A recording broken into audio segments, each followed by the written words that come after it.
Bismillahirrahmanirrahim. Assalamualaikum warahmatullahi wabarakatuh.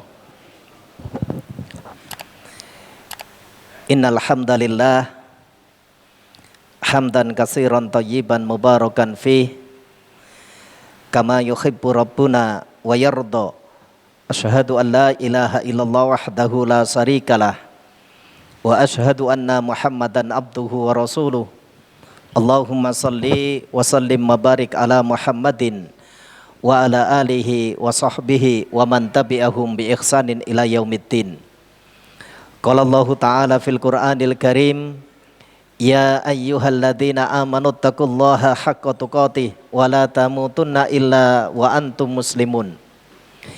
Ya ayyuhan nasu taqu rabbakumul ladzi khalaqakum min nafsin wahidah wa khalaqa minha zawjaha wa batha minhuma rijalan katsiran wa nisaa'a wattaqullaha alladzi tasaaluna bihi wal arham innallaha kana 'alaikum raqiba. Ya ayyuhalladzina amanu taqullaha wa qulu qawlan sadida yuslih lakum a'malakum wa yaghfir lakum dhunubakum wa may yuti'illaha wa rasulahu faqad faza fawzan 'azima. Wa qala Rasulullah sallallahu alaihi wa ala alihi wasallam, fa inna asdaqal hadits kitabullah wa khairul hadi hadi Muhammadin sallallahu alaihi wasallam wa syarrul umuri muhdatsatuha wa kullu muhdatsatin bid'ah wa kullu bid'atin dhalalah wa kullu dhalalatin finnar. Ikhwani fiddin, a'azzakumullah, ikhwan wa akhwat yang dirahmati Allah Subhanahu wa taala. Syukur alhamdulillah, mari bersama-sama kita awali majelis di malam yang berbahagia ini dengan selalu memperbanyak syukur kehadirat Allah Subhanahu wa taala atas limpahan nikmat, atas limpahan karunia yang telah diberikan oleh Allah Subhanahu wa taala kepada kita. Yang dengan nikmat dan karunia itu alhamdulillah di malam yang berbahagia ini kita dimudahkan oleh Allah Subhanahu wa taala bisa hadir berada dalam satu majelis yang tentunya kita berharap mudah-mudahan majelis di mana kita berada senantiasa mendatangkan rahmat dan ridho dari Allah Subhanahu wa taala. Amin.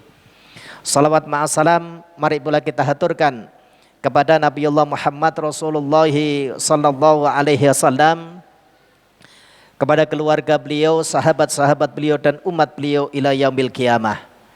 Ikhwani fiddin, a'azakumullah, ikhwan wa akhwat yang dirahmati Allah Subhanahu wa taala. Malam hari ini kita akan bahas satu risalah yang insya Allah beberapa waktu yang lalu sempat kita sampaikan. Hanya risalah ini belum semuanya kita sampaikan insya Allah waktu itu di Masjid Imam Syafi'i, yaitu berkaitan dengan kitab yang ditulis oleh Syekh Said Al-Khatton rahimahullah ta'ala. Beliau punya risalah kecil Muqawwimatu Ad-Da'iyatu An-Najih fi dhawil kitabi was sunnah. Ya. Jadi diterjemahkan dalam bahasa Indonesianya itu pilar-pilar keberhasilan dai di medan dakwah. Nah, ini sengaja kami sampaikan karena setiap kita sebagai hamba yang beriman kepada Allah Subhanahu wa taala punya tugas dan tanggung jawab, yaitu untuk menyampaikan, ya, minimal terhadap diri dan keluarga kita.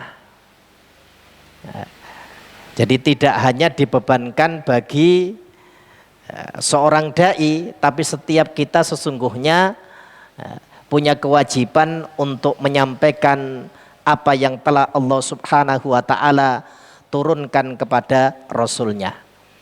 Keutamaan orang-orang yang telah menyampaikan, orang-orang yang telah menjadikan dirinya itu sebagai tentara Allah Subhanahu wa taala untuk menyampaikan kebenaran. Allah sebutkan di dalam surat Fussilat, ayatnya ayat yang ke-33. Allah Subhanahu wa taala berfirman, "Wa man ahsanu qaulam mimman da'a ilallah wa amila sholiha wa qala innani minal muslimin." Kata Allah Subhanahu wa taala, "Wa man ahsanu qaulan." Dan siapakah yang lebih baik perkataannya? Maksudnya tidak ada yang lebih baik, kata Allah. Mimman da'a ilallah, dibandingkan orang-orang yang menyeru kepada Allah Subhanahu wa taala, mengajak kepada Allah Subhanahu wa taala, wa amila solihah. Dia pun mengerjakan amal soleh. Wa qala innani minal muslimin. Dan kemudian dia berkata, sesungguhnya aku termasuk orang-orang yang berserah diri. Ikhwan fillah azakumullah, Allah Ta'ala sebutkan pada ayat ini keutamaan setiap kita yang menyeru kepada Allah. Apakah untuk diri kita, untuk keluarga kita, lebih-lebih bagi kaum muslimin, hamba-hamba Allah. Keutamaan itu Allah Subhanahu wa taala terangkan di dalam surat Fussilat. Kiranya dengan dalil ini sudah cukup menjadi alasan bagi kita, setiap kita ini punya tugas dan kewajiban untuk menyampaikan risalah Allah Subhanahu wa taala.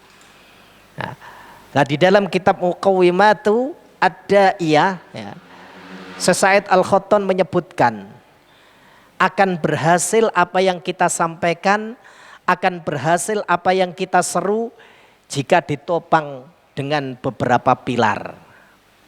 Di antaranya kata beliau, ini yang pernah kami sampaikan, yaitu al-ilmun nafi', pentingnya ilmu yang bermanfaat. Ini landasan pertama jemaah sekalian. Seorang da'i, seorang hamba Allah yang menyampaikan risalah Allah Subhanahu wa taala, pada dirinya harus ada ilmu. Ilmu yang bersumber dari Al-Qur'an wa sunnah.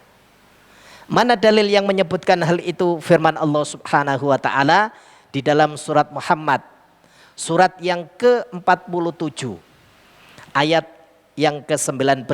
Allah Subhanahu wa taala berfirman, "Fa'lam annahu la ilaha illallah wastaghfir li dzambika walil mu'minina wal mu'minat." Kata Allah Subhanahu wa taala, maka ketahuilah bahwasannya tidak ada ilah, tidak ada sesembahan yang berhak disembah kecuali Allah Subhanahu wa taala. Kemudian wastaghfir li dzambika, dan mohonlah ampun bagi dosa-dosamu dan dosa orang-orang mukmin laki-laki serta mukmin perempuan. Ikhwan fillah azakumullah, Imam Bukhari ketika menafsiri ayat ini, beliau kemukakan di dalam sahihnya bab yang berkaitan dengan al-ilmu qoblal qauli wal amali, berilmu terlebih dahulu sebelum berucap dan beramal. Beliau sampaikan di dalam sahihnya, pada ayat ini Allah Subhanahu wa taala memerintahkan kepada setiap orang yang beriman, kepada para hamba-hambanya, yaitu dua perintah. Perintah yang pertama kata beliau bil ilmi, terlebih dahulu harus memiliki ilmu pada dirinya. Pada kalimat mana? Pada kalimat fa'lam annahu la ilaha illallah. Ketahuilah tidak ada Tuhan yang berhak disembah kecuali Allah Subhanahu wa ta'ala. Ini perintah untuk berilmu. Kemudian perintah yang kedua al-amal. Pada kalimat mana? Wastaghfir li dzambika. Artinya ikhwan fillah azakumullah, tidak cukup bagi diri kita memiliki ilmu, memiliki pengetahuan, mengetahui apa yang telah Allah Subhanahu wa ta'ala turunkan kepada Rasul, kalau kemudian kita tidak melakukan amal. Di dalam surat Shaf, Allah Subhanahu wa ta'ala bahkan memberikan satu peringatan yang keras. Ya ayyuhalladzina amanu lima taquluna ma la taf'alun. Kabura maktan indallah an taqulu ma la taf'alun. Hai orang-orang yang beriman, mengapa engkau mengucapkan satu perkataan, mengapa engkau menyeru orang lain sementara engkau tidak melaksanakan apa yang kalian seru? Amat sangat besar kebencian Allah Subhanahu wa taala kepada orang yang menyeru terhadap sesuatu kemudian dia tidak menjalankannya. Artinya jamaah sekalian, kesempurnaan seorang yang menyeru kepada Allah Subhanahu wa taala akan menjadi sempurna manakala dia seru ya, orang lain, seru dirinya, seru keluarganya, seru kaum mukminin untuk melaksanakan perintah Allah. Poin yang kedua kemudian dia pun melaksanakan apa yang dia serukan. Pertanyaannya kemudian banyak di antara kita yang kadang-kadang tidak mau menyeru karena belum mampu untuk menjalankannya. Wah, nanti anak kena firman Allah di dalam surat Shaf. Amat sangat besar kebencian Allah Subhanahu wa taala terhadap orang yang memerintah, yang menyeru sementara dia tidak melaksanakan apa yang dia serukan. Ini juga salah jemaah sekalian. Ya. Karena Allah Subhanahu wa taala ya di dalam surat Al-Baqarah itu menyebutkan atamuruna nasa bil birri wa tansawna anfusakum wa antum tatlunal kitab afala ta'qilun. Utsaimin rahimahullah taala menyebutkan ketika menjelaskan ayat ini atamuruna nas, mengapa kalian memerintah manusia untuk mengerjakan perkara yang ma'ruf, untuk mengerjakan perkara yang baik, sementara kalian melupakan diri kalian sendiri. Kata beliau, ada dua kewajiban yang ada pada setiap kita. Kewajiban yang pertama adalah menyeru orang lain untuk mengerjakan yang baik. Kemudian kewajiban yang kedua, kita melaksanakan apa yang kita seru. Manakala dua-duanya tidak mampu kita lakukan, kata beliau rahimahullah ta'ala, bukan berarti kedua-duanya ditinggalkan. Nah, ini penting jemaah sekalian. Ya. Satu sisi perintah untuk menyampaikan yang hak, perintah untuk menyampaikan yang benar. Sisi yang lain kita diperintahkan juga untuk mengamalkan. Jika tidak mampu kedua-duanya, bukan berarti kemudian kita tinggal dua-duanya. Ya, orang Jawa itu bilang, kalau tidak bisa satu bakul, ya minimal satu piring itu kita bisa. Gitu jemaah sekalian. Mudah-mudahan dengan iktikad yang baik itu kemudian hidayah akan datang kepada kita. Nah, ini poin pertama ya, yang waktu itu sudah kita sampaikan berkaitan dengan pilar keberhasilan seorang dai di medan dakwah. Kemudian berkaitan dengan ilmu ini jamaah sekalian, Rasulullah Shallallahu Alaihi Wasallam mengingatkan kita di dalam satu hadis, ya, hadis yang diriwayatkan oleh Imam Bukhari. Nomor hadisnya 77, bersumber dari sahabat Abu Musa al-As'ari radhiyallahu an qala, dia berkata qala Nabi sallallahu alaihi wasallam, bahwasanya Nabi sallallahu alaihi wasallam bersabda, masalu ma ba'asani Allahu bihi minal huda wal ilmi kamasalil ghaisil katsiri asaba ardon. Kata Rasul sallallahu alaihi wasallam, perumpamaan di mana aku diutus oleh Allah Subhanahu wa taala dengan membawa hidayah dan ilmu. Ya, jadi syariat ini diumpamakan oleh Rasul al-huda wal ilmi, ya, petunjuk dan ilmu. Itu kata Rasul kamasalil ghaisil katsiri asaba ardon. Seperti air hujan yang Allah turunkan dari langit. Hujan itu kemudian mengenai bumi. Maka kata Rasul, fakana minha nakiyatun qabilatil ma fa'anbatatil kala wal usbal kasir. Ya. Ada di antara tanah ketika kena air hujan itu kata Rasul, kategorinya tanah yang baik. Hujan turun, disimpan airnya. Dia mampu menampung air. Akibatnya apa? Fa'an batatul kala, maka banyak rerumputan yang tumbuh. Wal usbal katsir, begitu pula tumbuh-tumbuhan yang banyak. Ya. Karena tanahnya bagus, tanahnya subur. Wa kanat minha ajadibul amsakatil ma fanafa'allahu bihan nas. Fasaribu wasakau warozau. Ada pula kategori tanah kata Rasul, ya, tanah yang hanya mampu menahan air. Ya barangkali kalau menurut kita ya seperti telaga jemaah sekalian. Jadi dia nampung air saja. Ya, yang dengan nampung air itu maka Allah Subhanahu wa ta'ala berikan manfaat kepada manusia dengan air tersebut. Manusia ambil air itu untuk minum. Manusia ambil air itu untuk menyirami tanaman-tanaman mereka. Memberikan minum pada ternak-ternaknya. Masih mending jemaah sekalian. Ya. Kita pun demikian. Ya. Ada di antara kita ketika al-huda wal ilmi, yang tidak lain adalah syariat Allah Subhanahu wa ta'ala, kebenaran itu datang kepada kita, kita seperti tanah yang baik, gampang nyambutnya. Ya, ada. Tapi ada pula yang tidak disambut-sambut kebenaran datang, simpen aja dulu. Ya.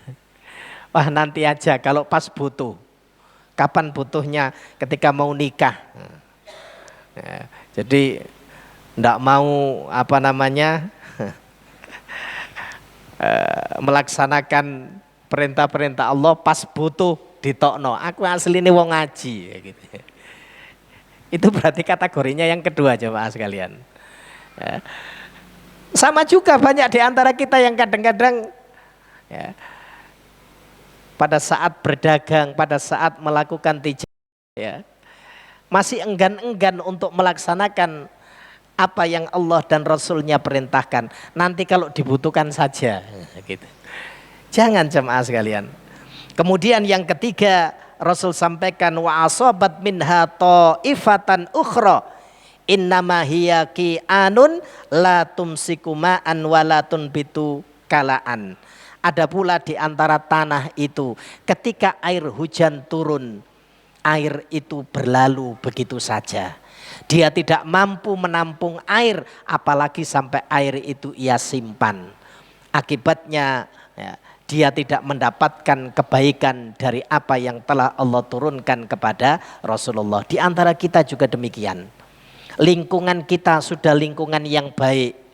Keadaan kita sudah sangat mendukung, tapi karena hidayah itu tidak mampu kita tangkap dengan baik, akibatnya hidayah itu lewat dari diri kita.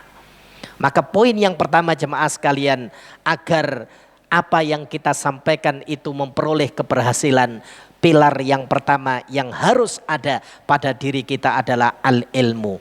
Ilmu yang bermanfaat, yang bersumber dari Al-Quran wa Sunnah.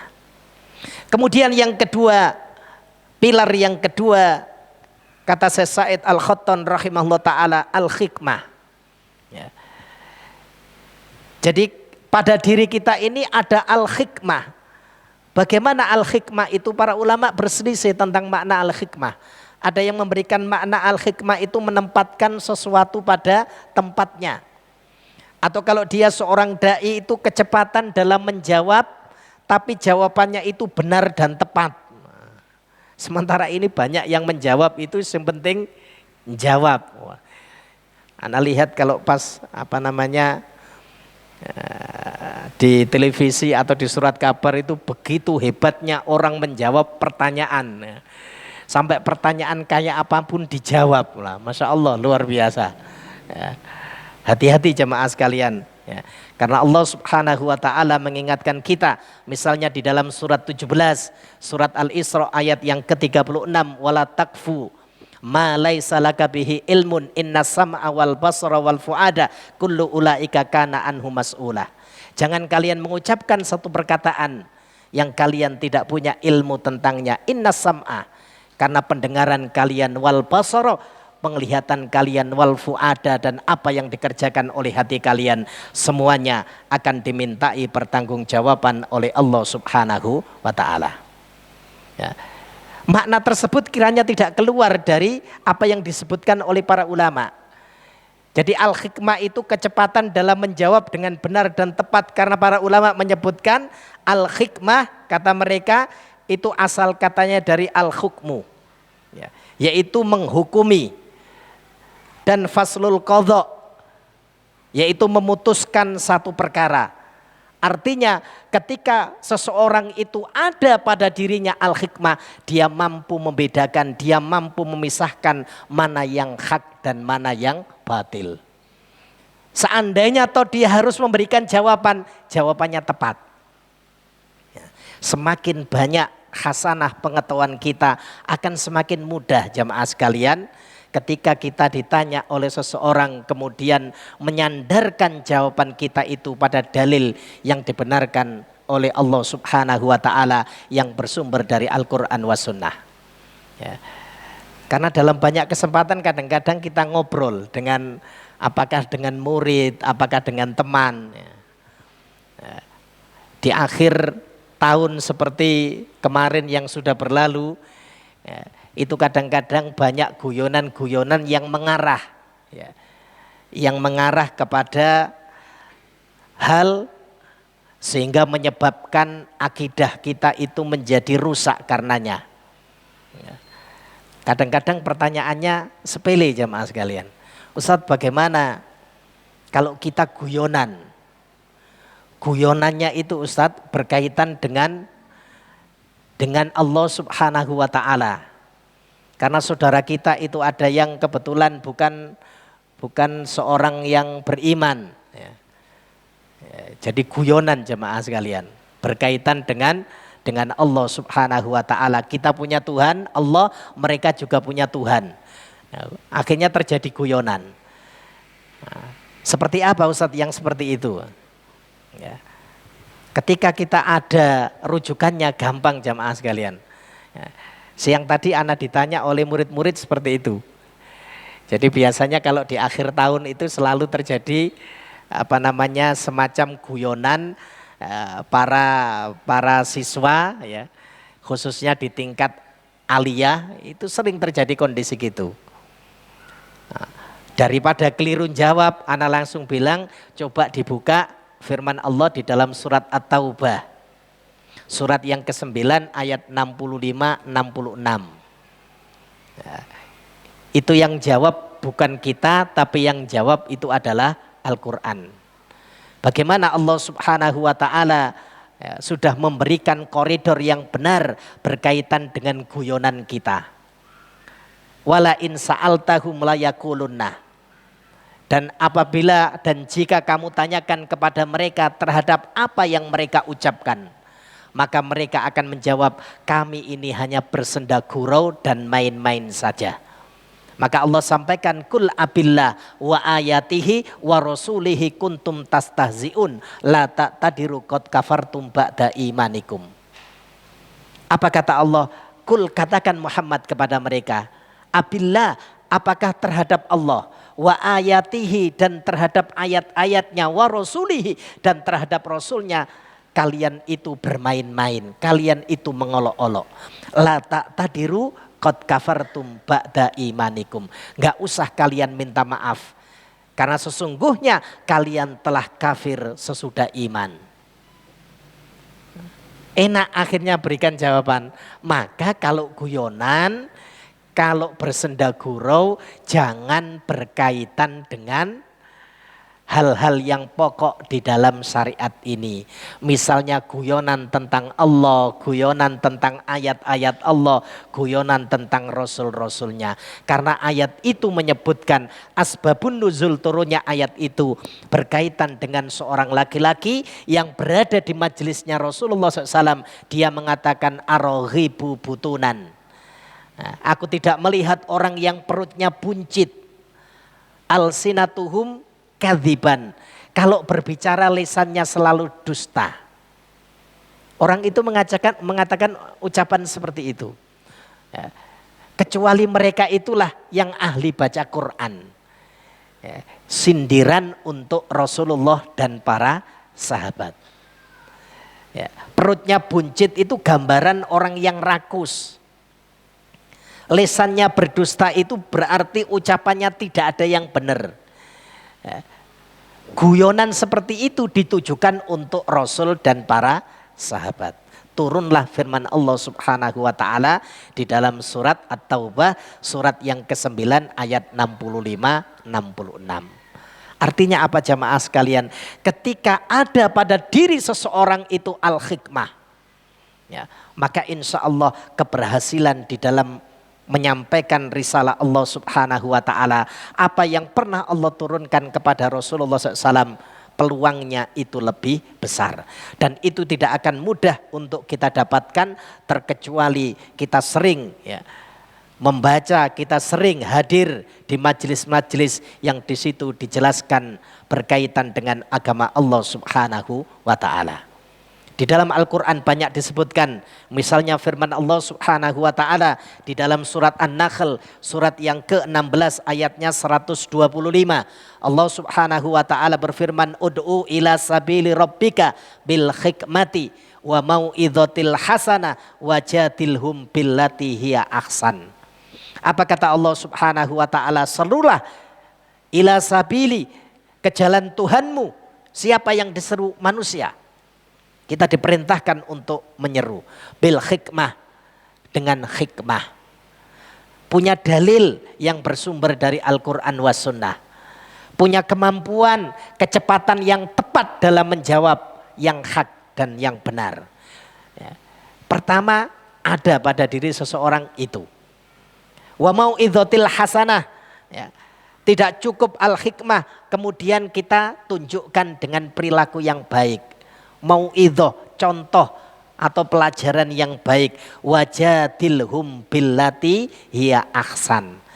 Kalau toh terpaksa harus berdebat, maka berdebatlah dengan cara yang baik. Hati-hati jamaah sekalian. Ya, Al-Quran memberikan predikat berdebat dengan cara yang baik. Ya, karena Rasul memberikan warning di dalam hadis itu.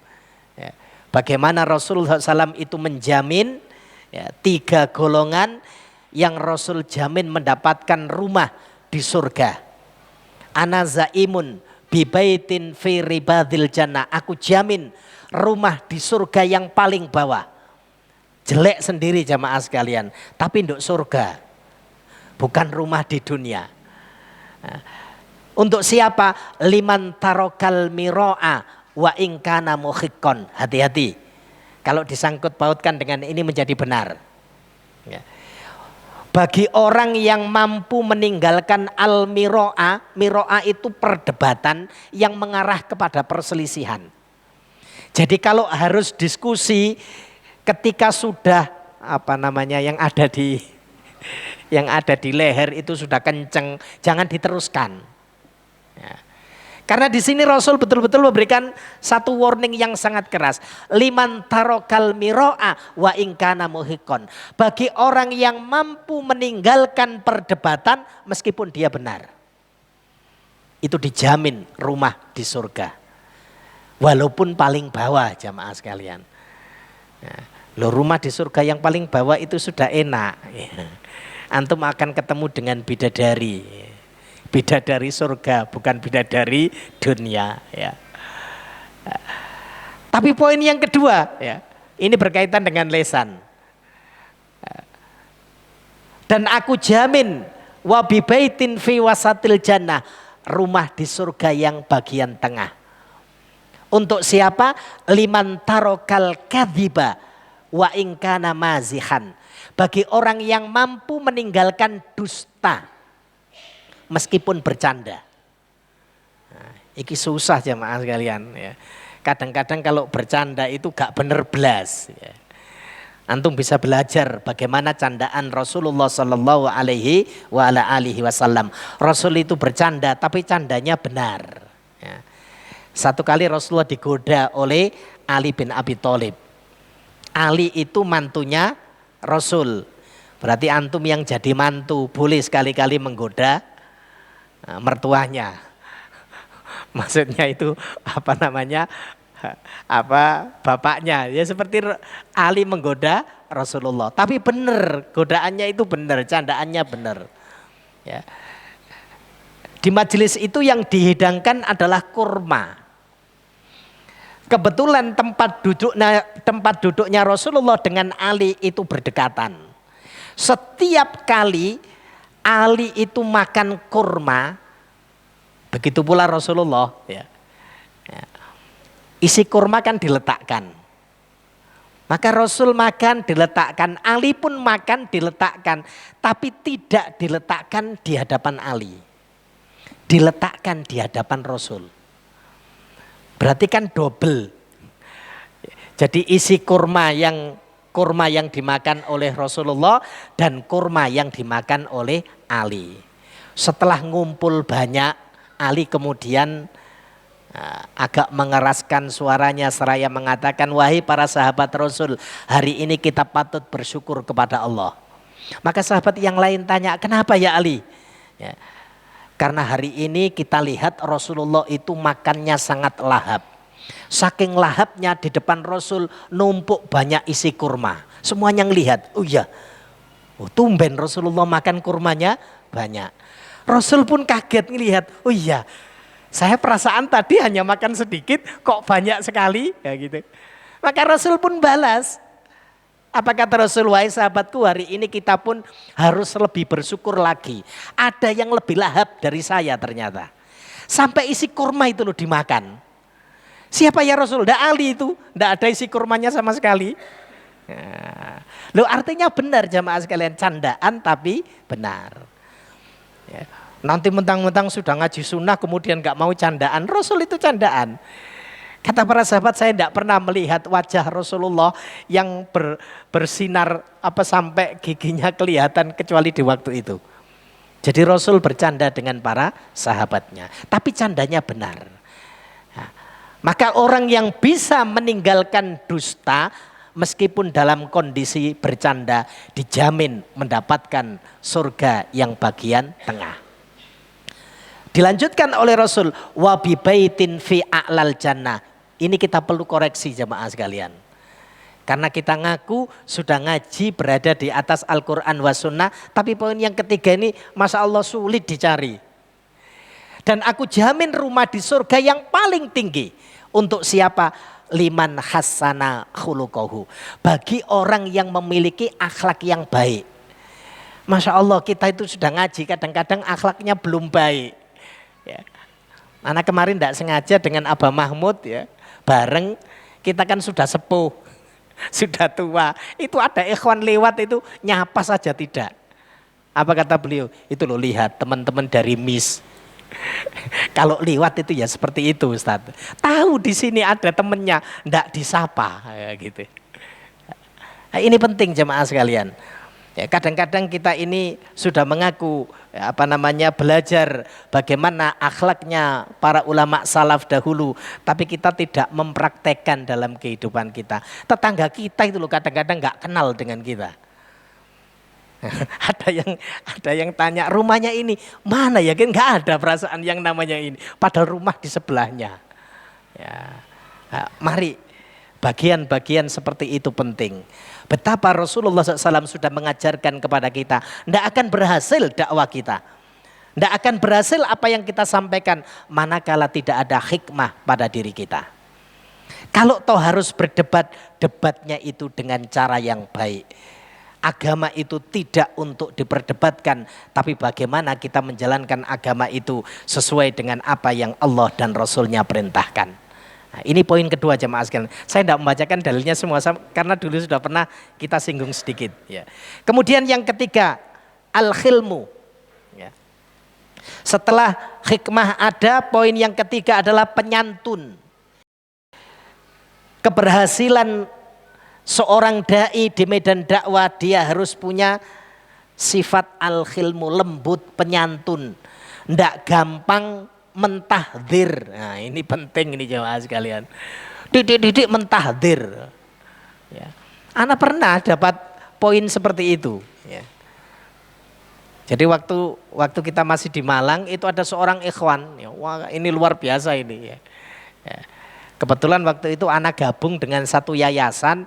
Yayasan itu kalau di satu pekan sebelum Idul Adha itu pasti jualan kurban. Nah, maka anak bersama murid-murid bareng jualan kurban.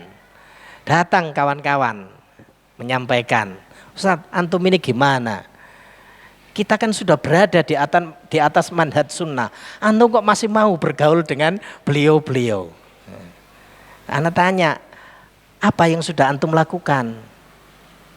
Sudahkah diri antum, keluarga antum, harta antum kemudian dipakai di jalan Allah? Belum. Antum itu hanya bisa mentahdir, mengkritik. Hebat kalau mengkritik karena merasa ilmunya tinggi. Tidak, jangan jemaah sekalian. Antum lihat bagaimana para ulama sunnah. Bahkan mereka berada di atas kebenaran, diajak berdebat. Yang kalau berdebat pasti yang ngajak itu kalah. Tapi para ulama itu menghindari perkara itu. Kenapa? Karena memang bukan itu yang diperintahkan oleh Allah dan Rasulnya. Ya, jadi punya sifat lembut, punya sifat penyantun. Ya. Al-khilmu ini disebutkan oleh para ulama, sifat ini mampu mengendalikan jiwa dan tabiat ketika marah itu sedang bergejolak. Ya. Nah, kalau ada orang yang mampu mengendalikan seperti ini, Masya Allah, luar biasa. Ya. Allah Subhanahu wa ta'ala puji Rasulullah Sallallahu Alaihi Wasallam karena memiliki sifat ini. Di dalam firman Allah surat Ali Imran ayatnya 159. Allah Subhanahu wa taala berfirman, "Fabima rahmatim minallahi lintalahum." Kata Allah Subhanahu wa taala, maka disebabkan rahmat dari Allah Muhammad, kamu itu bersikap lemah lembut. Punya sikap penyantun, ndak kasar. Walau kunta faddon ghalidul qalbi lan faddu min khaulik. Sekiranya kamu bersikap kasar, lagi hatimu itu keras, ya, tentu mereka akan menjauh dari sekelilingmu. Dakwanya Rasul menjadi sukses, menjadi berhasil salah satunya karena Rasulullah Sallallahu Alaihi Wasallam punya sifat seperti ini. Ya, karena itu penting jemaah sekalian. Loh Ustaz, apakah ketika kita punya sifat seperti itu, kemudian pada saat kita ini dizolimi oleh seseorang kita harus diam saja? Ya. Tidak, khadifiddin azakumullah. Lihat kasusnya dulu. Ya. Jadi mampu menempatkan sesuai dengan porsinya. Ana ambil satu contoh. Bagaimana ketika Rasulullah SAW yang kita tahu Rasul itu orang yang tidak pernah sampai meluapkan amarah di luar batas kewajaran. Tapi menempatkan pada hal yang pas. Kepada siapa beliau bergaul. Misalnya satu contoh. Padahal Rasul benar loh jemaah sekalian. Sebagaimana diceritakan di dalam hadis yang diriwayatkan oleh Imam Bukhari. Nomor hadisnya 3095. Bersumber dari sahabat Abu Sa'id Al-Khudri radhiyallahu an. Abu Sa'id mengatakan Ali bin Abi Thalib itu pernah mengirim kepada Rasulullah Sallallahu Alaihi Wasallam sebakul harta rampasan perang berupa emas. Jadi pernah dikirim oleh Ali kepada Rasulullah Sallallahu Alaihi Wasallam. Apa yang diterima oleh Rasul itu kemudian dibagikan kepada beberapa kabilah yang kebetulan waktu itu berada di sekeliling Rasulullah. Ada beberapa kabilah mendapatkan bagian itu. Nah, ternyata ketika Rasul membagi itu, beberapa orang Quraisy tidak mendapatkan bagian tersebut. Maka kemudian orang yang tidak mendapatkan itu mengatakan, ittaqillah ya Muhammad, bertakwalah Anda wahai Muhammad. Karena tidak dapat bagian tadi. Padahal Rasul membaginya itu sudah sesuai dengan porsinya. Kenapa? Karena biasanya zakat, biasanya hal-hal yang Allah perintahkan untuk dibagikan itu tergantung kepada siapa harta itu dibagikan. Salah satunya untuk mengikat mereka, oh ini loh Islam. Nah, Rasul melihat orang yang berada di sekelilingnya, 4 kabilah tersebut itu kondisinya masih, ya kalau orang Jawa itu rea-reo. ngalor melok ngalor, ngidul melok ngidul, londo menang melok londo gitu.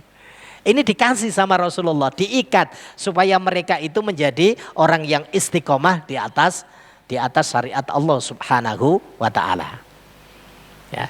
Yang tidak kebagian, Rasul itu sudah melihat ini kalau tidak saya kasih, insya Allah dia itu sudah istiqomah. Nah, makanya kita husnudon, jangan sampai nanti satu saat ada yang bagi kepada orang di sebelah antum, ini kok kebagian, saya kok enggak ya. Berarti antum dianggap sudah istiqomah. Persis seperti ini ya. Tapi kemudian Rasul disampaikan begitu ya.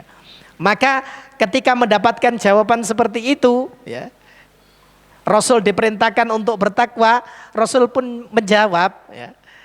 Kata Rasulullah sallallahu alaihi wasallam, "Mayyuti'illah idza asaitu aya'manunillah ala ahlil ardi fala ta'manuni." Ya. Siapa yang bakal taat kepada Allah kalau aku ini bermaksiat kepadanya? Maksudnya Rasul wis gak ono gitu loh. Kalau saya ini ndak taat kepada Allah, kalau saya ini bermaksiat kepada Allah, siapa lagi di permukaan bumi ini yang taat kepada Allah? Allah Subhanahu wa taala mempercayakan penduduk bumi itu kepadaku. Mengapa engkau tidak percaya atas apa yang aku perbuat? Marah Rasulullah, tetapi beliau menempatkan posisinya. Ya. Mendengar ucapan itu seorang sahabat berdiri. Riwayat yang lain menyebutkan sahabat Khalid bin Walid seraya mencabut pedang. Ya Rasulullah, aku penggal kepalanya orang itu. Apa kata Rasulullah SAW? Jangan. Ya. Karena bisa jadi dia masih melaksanakan atau dia masih menegakkan sholat. Setelah orang itu pergi, maka Rasulullah SAW kemudian menyebutkan, hadza qaumun yaqra'unal Qur'an la yujawizu hanajirahum yamrukuna minaddin muruqa as-sahmi minar ramiyah. Kata Rasul, keturunan dari orang itu nanti di akhir zaman itu ada satu kaum yang mereka itu membaca Al-Quran, tapi bacaan Quran itu tidak sampai di kerongkongannya. Oh, Masya Allah jamaah sekalian, hari ini banyak yang seperti itu. Ya. Bahkan setelah sepeninggal Rasul di zaman ketika Abdullah bin Abbas itu usianya sudah menjadi seorang ulama besar di waktu itu, di masa pemerintahan sahabat Ali bin Abi Thalib, kaum yang dimaksud oleh Rasul ini besar. Ya. Kaum yang dimaksud oleh Rasulullah ini besar. Sampai ketika Abdullah bin Abbas mendatangi mereka, Abdullah bin Abbas itu takjub. Takjub dengan tampilan dohir yang ada pada kaum tersebut. Mereka pakaiannya itu lusuh. Ya. Abdullah bin Abbas masuk ke tempat mereka dengan pakaian yang kain yang disukai oleh Rasulullah, pakaian yang bagus. Tapi mereka malah mengatakan, ini pakaian apa ya Abdullah bin Abbas? Ya. Saking takjubnya Abdullah bin Abbas ketika melihat mereka, ya, tangan mereka yang dipakai untuk sholat, karena seringnya sholat, ya, itu ngapal seperti kakinya unta. Wajah mereka itu sampai bekas sujud itu, Masya Allah, sampai takjub Abdullah bin Abbas. Makanya sebagian orang memplesetkan dengan dalil ini. Memang ada satu riwayat yang menyebutkan tanda-tanda kaum Khawarij itu di bagian keningnya itu ada bekas. Tapi jangan lupa Imam Bukhari juga meriwayatkan hadis, ya, ketika manusia ini dibakar oleh api neraka, ya, apa kata Rasul? Semuanya akan dibakar kecuali bekas-bekas sujud. Nah, artinya hati-hati jamaah sekalian, tampilan dohirnya itu betul-betul sunnah. Tapi ternyata apa yang mereka baca dari Al-Quran itu tidak sampai di kerongkongan. Mereka keluar dari agama ini seperti anak panah yang melesat dari busurnya. Nah, Rasul jauh-jauh hari sudah menyampaikan hal itu. Ya. Tapi Masya Allah, dengan tuduhan seperti itu Rasulullah SAW kemudian tidak meluapkan amarahnya. Bahkan ketika mendapatkan tawaran dari seorang sahabat, saya penggal ya Rasulullah kepalanya, jangan. Karena bisa jadi dia masih menegakkan sholat. Ikhwan fillah azakumullah, itu poin ketiga. Jadi kalau kita kepingin dakwah kita berhasil, apa yang kita sampaikan berhasil, ada pada diri kita al-khilmu, sifat penyantun, sifat lemah lembut. Sudah masuk Isya? Fadl diadzani terlebih dahulu.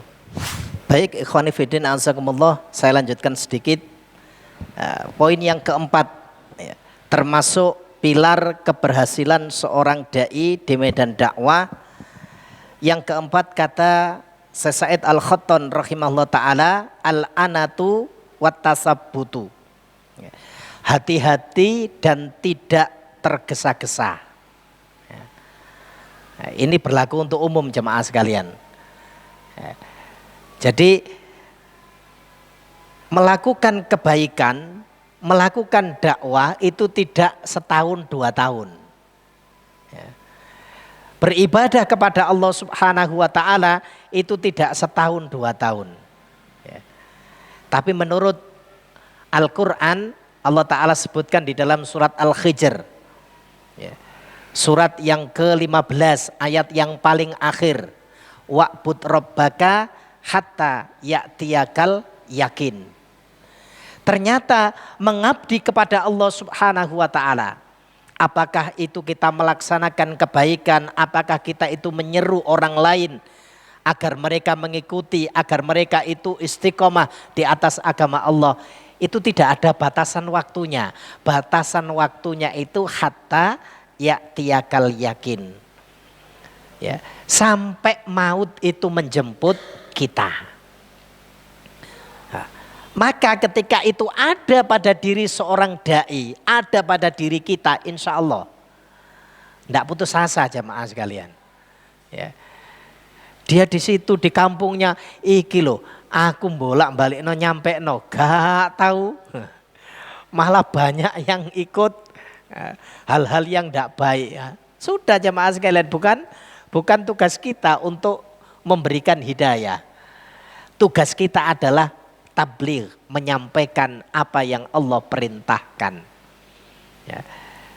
Dan memang itu yang diperintahkan oleh Allah Subhanahu wa ta'ala. Sampai ketika kita pun membaca Al-Quran, perintah tergesa-gesa. Nah. Dan ini ternyata banyak dilanggar oleh mayoritas kaum muslimin. Ya.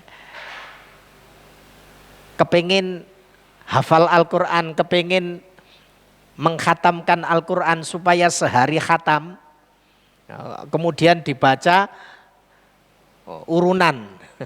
Ya. Masih mending mau membaca jemaah sekalian. Kita Al-Quran itu kadang-kadang nongkrong di almari kita, tidak pernah kita baca. Ya. Ngafalkan ini, ngafal no bola balik gak tahu kok lola lali ya. Kakean penggawean jemaah sekalian.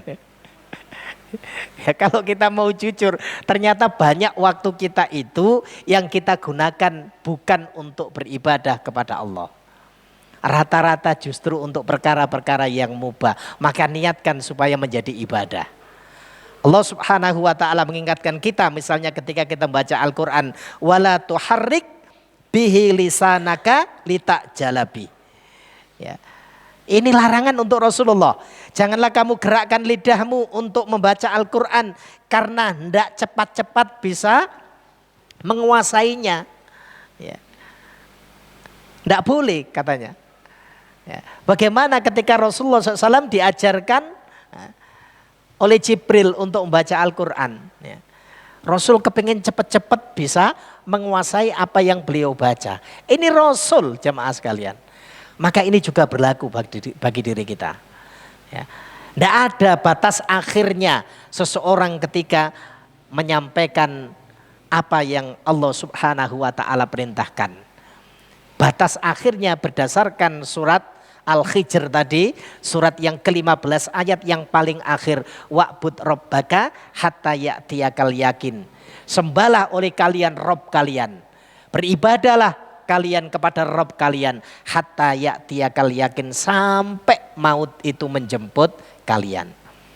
Ya, berarti batasannya sampai kita tidak punya umur lagi jamaah sekalian. Nah, itu satu. Allah sebutkan di dalam Al-Quran surat Al-Qiyamah dimulai dari ayat 16 sampai ayat yang ke-19. Juga disebutkan oleh Allah Subhanahu wa taala di dalam surat Thaha. Surat yang ke-20 ayat yang ke-114. Allah Subhanahu wa taala berfirman, fata'alallahul malikul haq. Maka maha tinggi Allah, raja yang sebenarnya.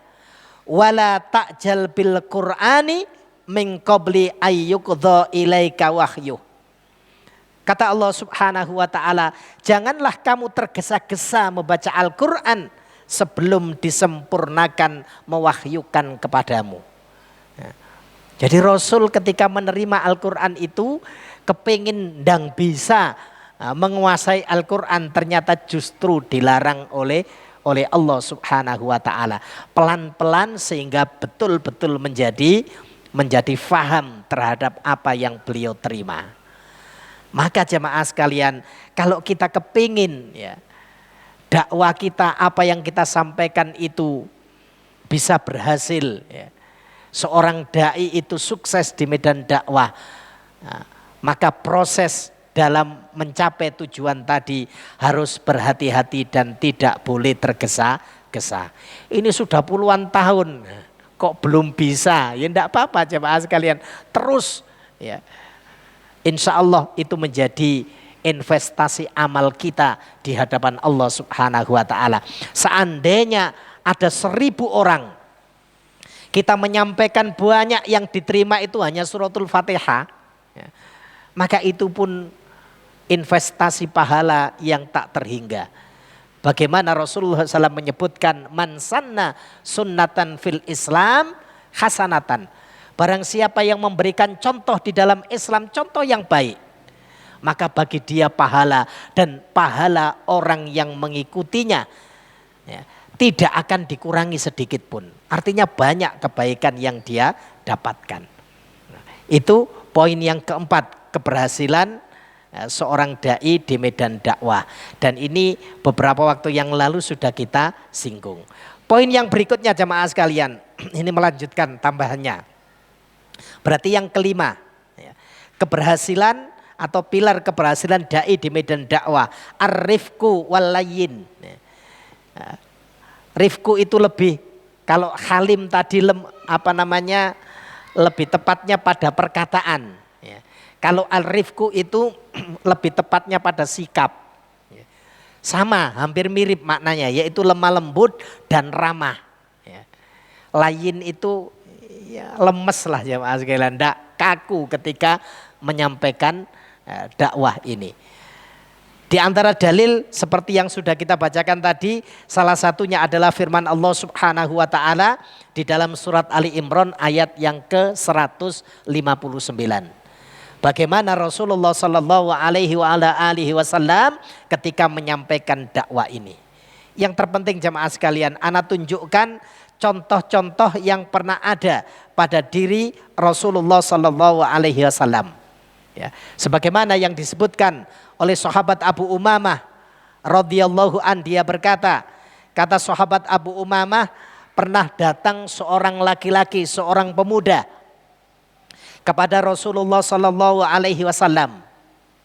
Tidak main-main, pemuda itu datang seraya mengatakan, ya Rasulullah, wahai Rasulullah, i'dzan li bizzina. Izinkan untukku ya Rasulullah untuk berzina. Seandainya kita jemaah sekalian yang didatangi orang ya, terus pamitan. Waduh, kira-kira kalimat yang paling kasar sudah pasti keluar dari lisan kita. Ya. Jadi Rasulullah itu didatangi oleh seorang pemuda. Ya, dia minta izin kepada Rasul, apa jemaah sekalian? Tidak apa-apa, biar ikut ngaji. Ya. Ya. Daripada yang datang ular, antum akan kena bisanya nanti ya. Ini yang datang masih burung ya. Mudah-mudahan bersarang jadi liurnya laku nanti. Soalnya ini adalah burung walet. Ya. Jadi pemuda itu datang kepada Rasul, dia izin, ya Rasulullah, izinkan aku untuk berzina. Maka para sahabat yang berada di sekeliling Rasulullah SAW itu langsung menghardik orang itu. Ya, kalau kira-kira ya bahasa kita, wah sampean iki gak beres sampean iki. Nanggone Rasulullah itu loh pakai bahasa gitu. Tapi apa yang dilakukan oleh Rasul? Laki-laki itu justru dipanggil oleh Rasulullah. Ya. Rasul tanya, betul kamu ingin berzina? Betul ya Rasulullah, saya ingin berzina. Izinkan diriku untuk berzina. Qala, kemudian Rasul menyampaikan, atuhibbuhu li ummika. Kira-kira kamu suka ndak kalau berzina dengan ibumu? Maka dia mengatakan, la wallahi, tidak ya Rasulullah, demi Allah, ja'alani Allahu fida'aka. Ya. Demi Allah, aku gak suka ya Rasulullah menjadikan ibuku untuk aku zinai. Engkau sebagai tebusanku. Ya. Maka Rasul mengatakan, walan nasu yuhibbunahu li ummahatihim. Orang lain juga tidak akan suka kalau ibu mereka itu dizinai oleh orang lain. Pertanyaan Rasul yang kedua, atuhibbuhu li ibnatika. Apakah kamu suka berzina dengan anak perempuanmu? Kan kepingin zina. Ditanya oleh Rasul, seneng enggak kalau kamu berzina dengan anak perempuanmu? Maka dia mengatakan, demi Allah ya Rasul, saya enggak akan suka berzina dengan anak perempuan saya. Begitu pula manusia, orang lain enggak suka anak perempuannya itu dizinai. Apakah kamu suka kalau kamu punya bibik dari ayahmu atau bibik dari ibumu berzina dengan dirimu? Demi Allah saya tidak akan suka. Begitu pula orang lain, mereka juga nggak akan suka kalau bibik mereka itu dizinai. Pendekatan Rasul jamaah sekalian sangat logis. Bagaimana Rasulullah SAW mampu melihat ya, siapa yang beliau hadapi. Bukan kalimat sumpah serapah yang muncul, tapi bagaimana Rasulullah SAW mampu menyentuh kesadaran orang itu. Maka setelah berdialog dengan Rasul dengan berbagai pertanyaan tadi, otomatis kan kalah jamaah sekalian pemuda itu. Kemudian Rasul memegang pemuda itu seraya mengatakan, Allahumma ghafir dzanbahu wa tahhir qalbahu wa hassin farjahu. Ya Allah, kata Rasulullah, ampuni dosa orang ini. Ya. Sucikan hatinya ya Allah dan jaga kemaluannya. Ikhwan fillah azakumullah. Setelah doa itu wanita itu pemuda itu tidak pernah melirik seorang wanita pun yang haram untuk dirinya. Masya Allah, dijaga oleh Allah subhanahu wa ta'ala.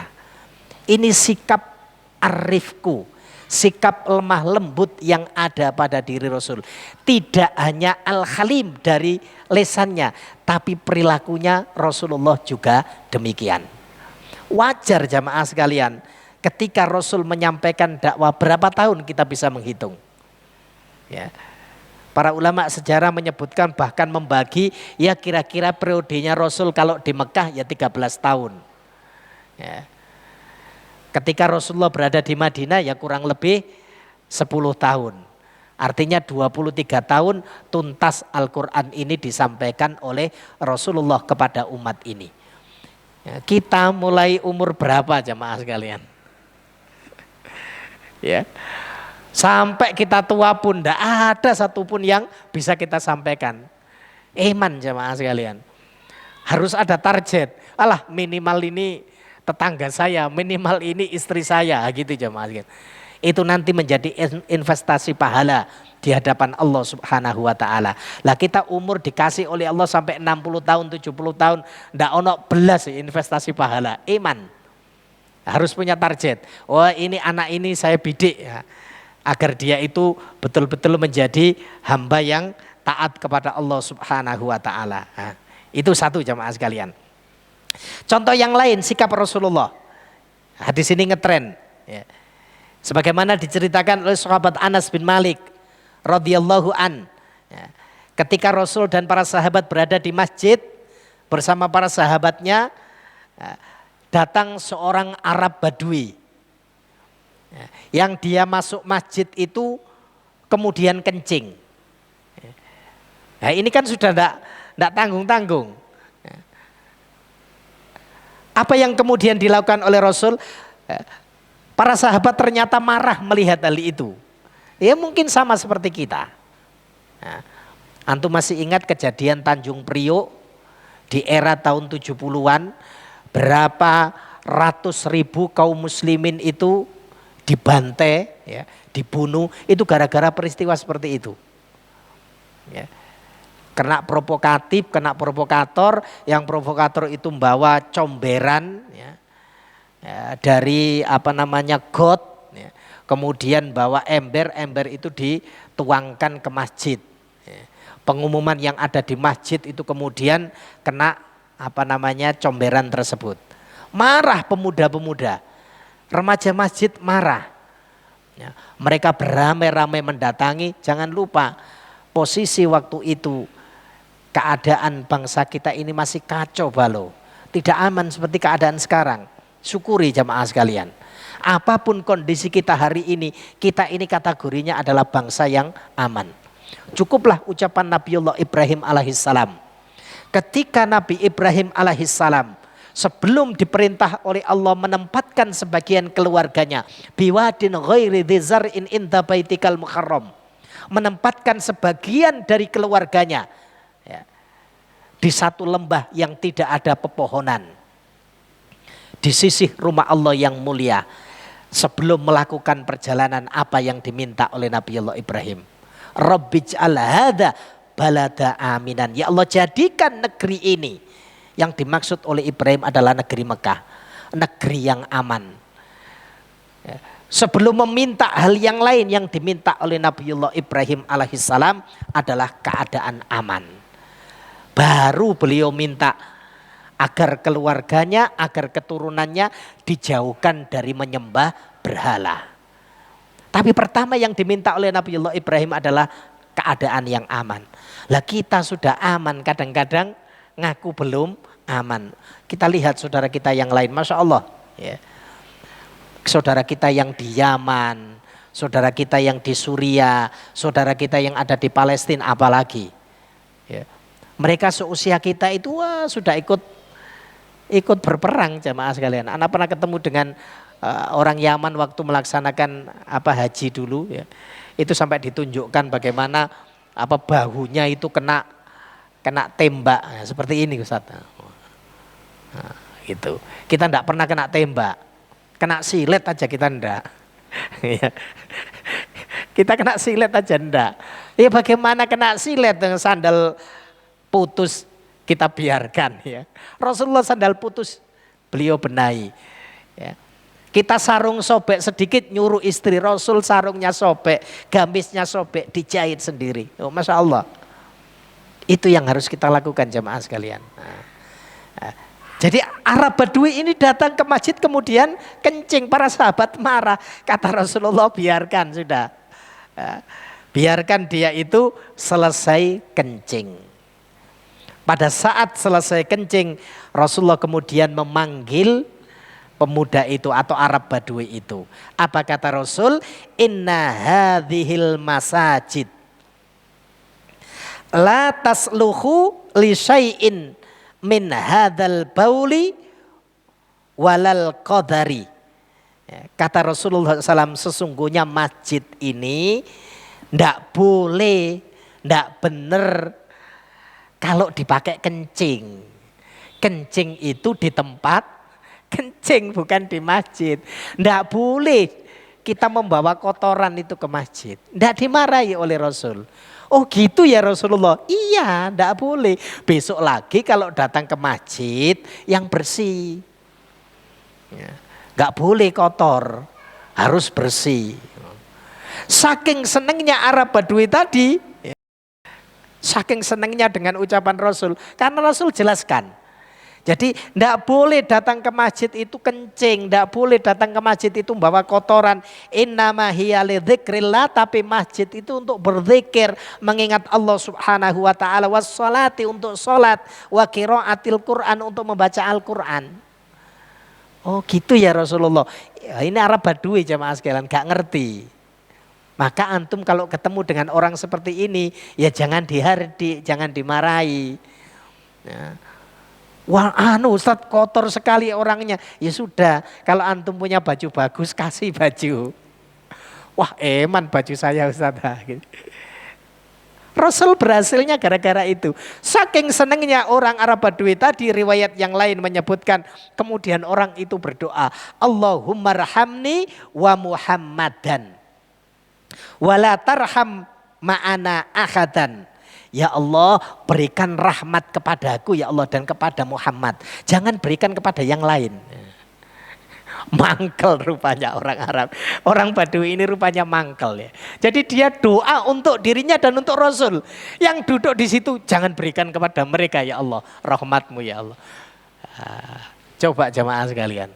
Sukses dakwanya Rasulullah Sallallahu Alaihi Wasallam. Itu poin yang ke-5. Kemudian yang ke-6 jamaah sekalian. Termasuk keberhasilan seorang da'i di medan dakwah as-sabru. Sabar. Ya, pasti ketika kita berada di medan dakwah itu banyak halangan. Ya, itu akan sangat banyak permusuhan dari musuh-musuh Allah Subhanahu wa taala. Sabar terhadap ujian di medan dakwah tersebut. Bahkan para ulama menyebutkan sabar pada tingkatan alat ta'ah itu wajib. Ya. Jadi pada saat kita sabar menjalankan ketaatan kepada Allah Subhanahu wa taala itu hukumnya wajib. Jadi tidak boleh ya, diganggu gugat apa yang sudah menjadi kewajiban atau haknya Allah Subhanahu wa taala ya, kita jalankan dengan sebaik-baiknya. Tidak ada orang yang menyampaikan dakwah di jalan Allah Subhanahu wa taala itu mulus-mulus saja. Tidak ada. Ya. Apakah ketika kita bersabar itu kemudian pada saat datang kezaliman kita diam saja? Tidak. Dilihat ukurannya. Antum bisa ambil contoh bagaimana yang terjadi pada Rasul. Rasul kalau posisinya tidak dalam keadaan beribadah kepada Allah, ya, tidak dalam keadaan yang khusus, para sahabatnya itu melakukan satu perbuatan yang keliru misalnya, atau musuh-musuh Allah itu melakukan perbuatan yang keliru, Rasul masih cenderung ya, maaf itu diberikan kepada Rasul, diberikan kepada mereka. Tapi pada saat Rasul sedang beribadah kemudian diganggu, apalagi sampai menyebabkan ibadah beliau itu terganggu dengan hal tersebut, Rasul marah. Ya, cukuplah bagaimana sikap Rasulullah pada saat beliau itu sedang sholat. Ya, sedang sholat, ya, di sekeliling beliau ada beberapa sahabat, tapi kondisinya waktu itu kaum muslimin masih lemah. Di antaranya adalah Abdullah bin Mas'ud dan beberapa sahabat yang lain. Berkumpul pula di sekeliling Ka'bah orang-orang kafir Quraisy, pemuka-pemuka dari kafir Quraisy. Mereka kemudian berkelakar, siapa di antara kalian yang mau mengambil kotoran unta yang baru saja disembelih?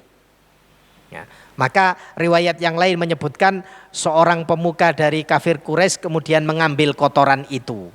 Ya. Satu riwayat menyebutkan Utbah bin Rabi'ah mengambil kotoran unta itu. Setelah dapat kotoran itu diletakkan di punggungnya Rasulullah Sallallahu Alaihi Wasallam. Satu riwayat menyebutkan kata Abdullah bin Mas'ud, seandainya waktu itu aku punya kekuatan, pasti akan aku lawan mereka. Sayangnya di waktu itu kondisi kami itu lemah. Maka di antara para sahabat kemudian ada yang memanggil putrinya Rasulullah. Ya.